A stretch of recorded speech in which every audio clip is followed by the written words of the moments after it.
Viktor Frankl was a remarkable man. He was a prisoner in the concentration camps of Nazi Germany during World War II and lost his wife, father, mother, and brother there. Yet through all of the horrors he witnessed and the physical and mental suffering he endured, he was able to survive because of what he calls the will to meaning. In his book, Man's Search for Meaning, Frankl recounts his experiences there and how he was able to use his theories, called logotherapy, to stay alive when most people were not. In our summary, we'll start off with a summary of his theories and then move on to how he was able to apply them during his time at Auschwitz and later at Dachau. It's one of the more powerful books I've ever read, and I hope it has as big of an impact on you as it had on me. Let's get started. Logotherapy. Logotherapy is considered the third Viennese school of psychotherapy, along with Freud's psychoanalysis and Adler's individual psychology. At the core of his theories is the idea of will to meaning, compared to Freud, who focuses on the will to pleasure, and Adler, who focuses on the will to power. Essentially, the idea is that striving to find personal meaning in life is the most motivating and driving force in a person's life. Logos is the Greek word for meaning, and so logotherapy involves helping a patient find personal meaning in their life. Basic principles. There are three basic principles of logotherapy. Freedom of will. Life has meaning under all circumstances, even the most miserable ones. Will to meaning. Our main motivation for living is our will to find meaning in life. And meaning of life. We have freedom to find meaning in what we do and what we experience, or at least in the stance we take when faced with a situation of unchangeable suffering. Ways to find meaning. According to Frankl, people discover meaning in life in three different ways. In work, by creating a work or accomplishing a task. In love, by experiencing something in life or encountering someone through the quality of love. And attitude, by the attitude we take toward unavoidable suffering, and that everything can be taken from a man but one thing, the last of the human freedoms, to choose one's attitude in any given set of circumstances. Frankl gives an example in the book that illustrates his point perfectly. Once, an elderly general practitioner consulted me because of his severe depression. He could not overcome the loss of his wife, who had died 2 years before and whom he loved above all else. Now, how could I help him? What should I tell him? I refrained from telling him anything, but instead confronted him with a question. What would have happened, doctor, if you had died first and your wife would have survived without you? Oh, he said, for her this would have been terrible. How she would have suffered. Whereupon I replied, you see, doctor, such a suffering has been spared her, and it is you who have spared her this suffering. But now you have to pay for it by surviving and mourning her. He said no word, but shook my hand and calmly left the office. Now let's move on to discuss how Frankl applied his own theories to survive the brutal suffering inflicted upon him in the concentration camps of Nazi Germany. Suffering in the human body. One of the things that struck me most about Frankl's retelling of his experience is his reflection on how tough and adaptable the human body actually is. Upon entering the concentration camps, the prisoners were stripped of almost everything they held onto in their previous lives immediately. Most of the people who had arrived at the camps did not make it past the first day. Those who looked sick or unfit for work were sent directly to the gas chambers. Those who survived the first round of selections were about to find out what the human body and mind were capable of. They were separated from their families, stripped and shaved from head to toe, and any possessions they brought with them were taken from them. They were given a number which they had tattooed on their body. Once they were in the camps, they started to learn that much of what they thought they knew about the human body was not correct. Here, Frankl recounts some of the punishment they had to endure. We were unable to clean our teeth, and yet, in spite of that and a severe vitamin deficiency, we had healthier gums than ever before. We had to wear the same shirts for half a year, until they had lost all appearance of being shirts. For days we were unable to wash, even partially, because of the frozen water pipes. And yet the sores and abrasions on our hands, which were dirty from work in the soil, did not suppurate, that is, unless there was frostbite.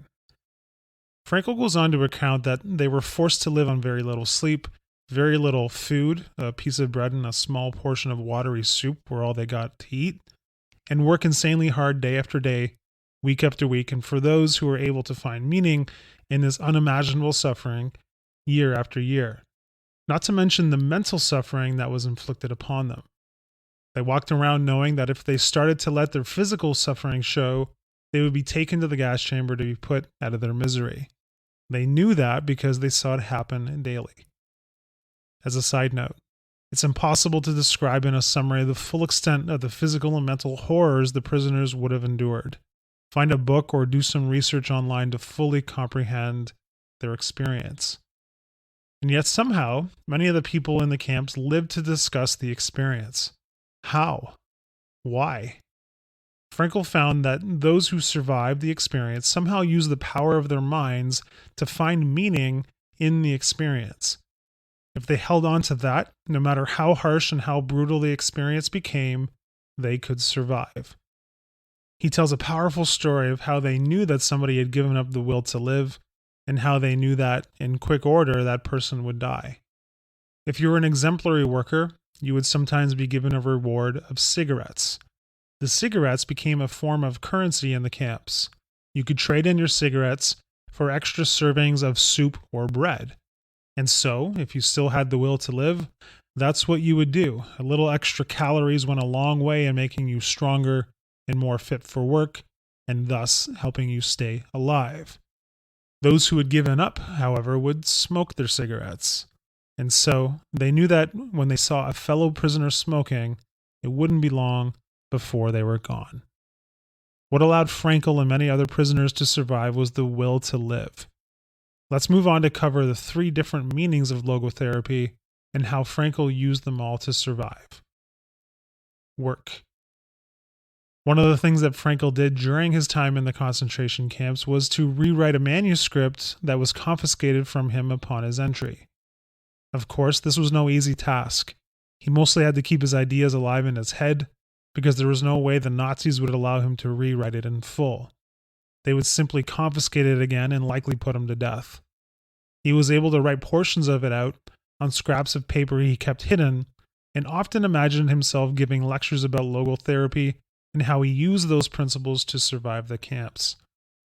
Thus, even though his current circumstances didn't offer him any hope of ever seeing beyond the barbed wire fences surrounding the camp, he found true meaning in the suffering he endured.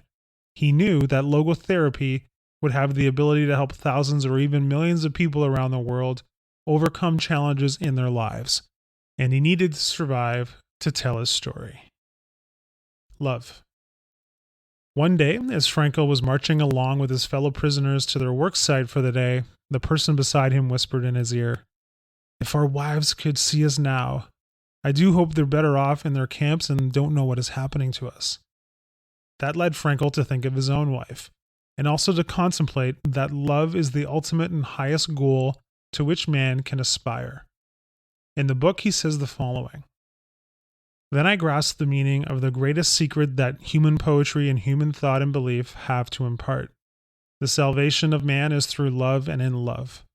I understand how a man who has nothing left in this world still may know bliss, be it only for a brief moment in the contemplation of his beloved." Love for Frankl was the ultimate antidote to pain. We'll explore in the next section the idea that no matter how harsh our circumstances, we have the ability to choose our response to it. Responding to punishment with the thoughts of love was for him the ultimate coat of armor.